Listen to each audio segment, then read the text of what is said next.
दोस्तों, क्या आपने कभी सोचा है कि जिस पीएनजी गैस से आज लाखों घरों में खाना बनता है, वो पीएनजी आखिर बनती कैसे है? आप रोज अपने घर में गैस चूल्हा जलाते हैं, खाना बनाते हैं, लेकिन क्या आपने कभी सोचा कि ये गैस आपके घर तक पहुंचती कैसे है? क्या ये भी सिलेंडर की तरह कहीं भरकर लाई जाती है, या फिर इसके पीछे कोई और ही कहानी छुपी हुई है?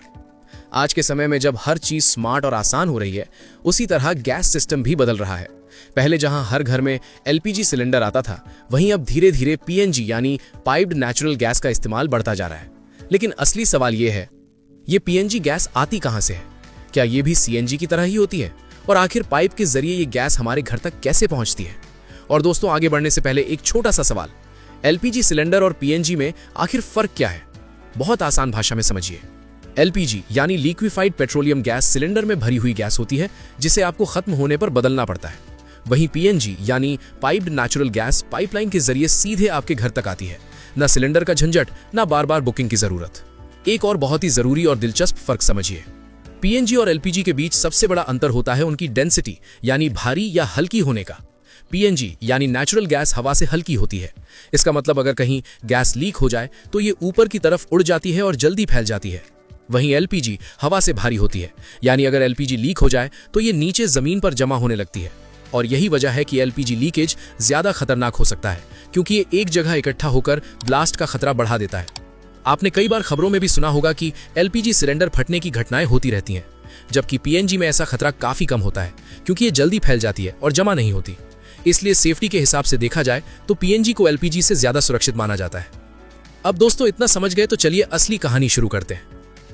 दोस्तों, पीएनजी गैस को समझने के लिए सबसे पहले हमें समझना होगा इसका बेस यानी नेचुरल गैस। क्योंकि पीएनजी कोई अलग गैस नहीं है, बल्कि वही नेचुरल गैस है जो पाइपलाइन के जरिए सीधे आपके घर तक पहुंचती है। अब सवाल उठता है, नेचुरल गैस बनती कैसे है? दोस्तों, नेचुरल गैस भी एक फॉसिल फ्यूल है, यानी इसकी कहानी भी लाखों साल पुरानी है। बहुत समय पहले पृथ्वी पर बड़े बड़े जंगल, समुद्री जीव और पेड़ पौधे हुआ करते थे।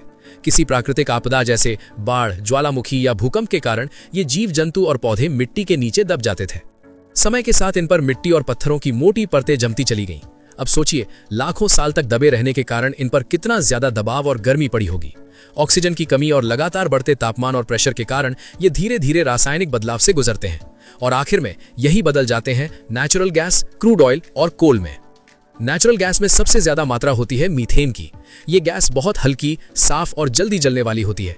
इसी वजह से इसे ईंधन के रूप में इस्तेमाल किया जाता है। अब अगला सवाल, वैज्ञानिकों को कैसे पता चलता है कि जमीन के नीचे नेचुरल गैस है? इसके लिए इस्तेमाल होता है एक खास तरीका, साइस्मिक सर्वे। इस तकनीक में जमीन के अंदर कंपन यानी तरंगे भेजी जाती हैं। जब ये तरंगे नीचे अलग अलग परतों से टकराकर वापस आती हैं, तो उनके पैटर्न से वैज्ञानिक अंदाजा लगाते हैं कि नीचे गैस या तेल मौजूद है या नहीं। अगर संकेत मिलते हैं तो अगला स्टेप होता है ड्रिलिंग। अब यहां शुरू होता है असली काम। बड़ी बड़ी ड्रिलिंग मशीनें जमीन में हजारों मीटर गहराई तक छेद करती हैं।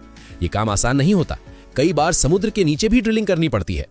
जब गैस का भंडार मिल जाता है तो वहां पाइपलाइन लगाकर गैस को बाहर निकाला जाता है। लेकिन दोस्तों, यहां एक बहुत जरूरी बात समझिए, जो गैस जमीन से निकलती है वो सीधे इस्तेमाल के लायक नहीं होती। इसे कहा जाता है रॉ नेचुरल गैस। इसमें कई तरह की अशुद्धियां होती हैं, जैसे पानी की भाप, कार्बन डाइऑक्साइड, हाइड्रोजन सल्फाइड और धूल के कण। अब अगर इस गैस को ऐसे ही इस्तेमाल किया जाए तो ये खतरनाक भी हो सकती है और मशीनों को नुकसान भी पहुंचा सकती है। इसलिए अगला स्टेप होता है gas processing. Raw natural gas को एक प्रोसेसिंग प्लांट में भेजा जाता है। यहाँ कई स्टेप्स में इसे साफ किया जाता है। सबसे पहले गैस से पानी की नमी हटाई जाती है, क्योंकि नमी पाइपलाइन में जंग लगा सकती है। इसके बाद कार्बन डाइऑक्साइड और हाइड्रोजन सल्फाइड जैसे जहरीले तत्व निकाले जाते हैं। हाइड्रोजन सल्फाइड खास तौर पर बहुत खतरनाक गैस होती है। इसकी बदबू सड़े अंडे जैसी होती है। इसके बाद गैस को और रिफाइन किया जाता है, ताकि उसमें मुख्य रूप से सिर्फ मीथेन बच जाए। अब यह गैस काफी हद तक शुद्ध हो चुकी होती है। अब यहाँ आता है एक छोटा सा ट्विस्ट। यही गैस आगे चलकर अलग अलग तरीकों से इस्तेमाल होती है। अगर इसे हाई प्रेशर पर कंप्रेस किया जाए तो बनती है सीएनजी, और अगर इसे पाइपलाइन के जरिए भेजा जाए तो बनती है पीएनजी। यानी गैस वही है, बस इस्तेमाल करने का तरीका अलग है।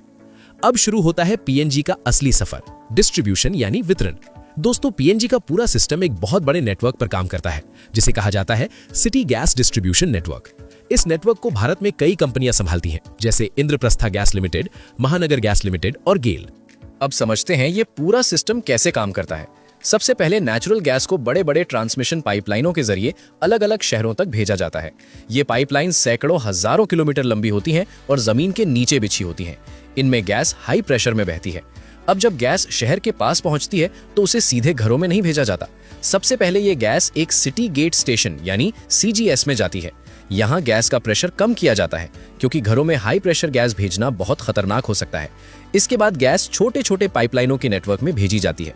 अब ये गैस धीरे धीरे हर कॉलोनी, हर गली और हर घर तक पहुंचने लगती है। अब आपके घर की बारी आती है। जब PNG कनेक्शन लिया जाता है तो आपके घर तक एक पतली पाइपलाइन लाई जाती है।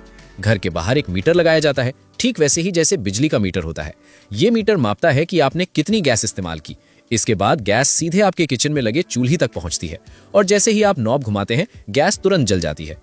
अब एक बहुत ही दिलचस्प बात, नेचुरल गैस असल में बिना गंध की होती है, यानी इसमें कोई स्मेल नहीं होती। लेकिन PNG में आपको हल्की बदबू जरूर आती है। ऐसा इसलिए किया जाता है ताकि अगर कहीं गैस लीकेज हो तो आपको तुरंत पता चल जाए। इसके लिए गैस में एक खास केमिकल मिलाया जाता है जिसे ओडोरेंट कहते हैं। इसकी गंध बहुत तेज होती है जिससे सुरक्षा बनी रहती है। अब बात करते हैं PNG के फायदे। सबसे बड़ा फायदा है सुविधा। न सिलेंडर खत्म होने का डर, न बुकिंग की झंझट। दूसरा, ये लगातार सप्लाई देता है। तीसरा, ये साफ ईंधन है जिससे कम प्रदूषण होता है। और चौथा, लंबे समय में ये किफायती भी पड़ता है। लेकिन दोस्तों, हर चीज के कुछ नुकसान भी होते हैं। PNG हर जगह उपलब्ध नहीं है। इंस्टॉलेशन का शुरुआती खर्च हो सकता है और अगर कभी पाइपलाइन में दिक्कत आए तो सप्लाई रुक भी सकती है। अब एक दिलचस्प सवाल, क्या PNG पूरी तरह सुरक्षित है? जवाब है हाँ। अगर सही तरीके से इस्तेमाल किया जाए तो ये बहुत सुरक्षित है। इसमें कई तरह के सेफ्टी सिस्टम होते हैं जैसे pressure control, automatic cut off और लीकेज डिटेक्शन। अब अंत में एक बड़ी बात समझिए, नेचुरल गैस एक नॉन रिन्यूएबल रिसोर्स है, यानी ये भी एक दिन खत्म हो सकती है। इसलिए आज दुनिया धीरे धीरे रिन्यूएबल एनर्जी और इलेक्ट्रिक सिस्टम की तरफ बढ़ रही है। तो दोस्तों, अगर पूरी कहानी को एक लाइन में समझें तो PNG की कहानी कुछ ऐसी है। लाखों साल पुराने जीवाश्म, natural gas, extraction, cleaning, pipeline network, city distribution और आखिर में आपके किचन तक। अब जब भी आप अपने घर में गैस चूल्हा जलाएं तो एक बार जरूर सोचिएगा कि ये सिर्फ एक गैस नहीं है। इसके पीछे लाखों साल की प्राकृतिक प्रक्रिया, आधुनिक तकनीक, हजारों किलोमीटर लंबी पाइपलाइन और पूरी एक इंडस्ट्री काम कर रही है। तो दोस्तों, यही थी आज की वीडियो जिसमें हमने जाना कि PNG गैस कैसे बनती है और हमारे घर तक कैसे पहुंचती है। अब आप कमेंट में जरूर बताइए कि आप ये वीडियो किस शहर से देख रहे हैं और क्या आपके घर में PNG कनेक्शन है या अभी भी LPG गैस सिलेंडर इस्तेमाल करते हैं। अगर वीडियो पसंद आई हो तो लाइक जरूर करें और ऐसे ही ज्ञानवर्धक वीडियो के लिए चैनल को सब्सक्राइब करके बेल आइकन जरूर दबाएं। अब मैं चलता हूं। अगर आपको जानना है कि LPG गैस और पेट्रोल कैसे बनता है तो इन दोनों वीडियो को क्लिक करके देख सकते हैं।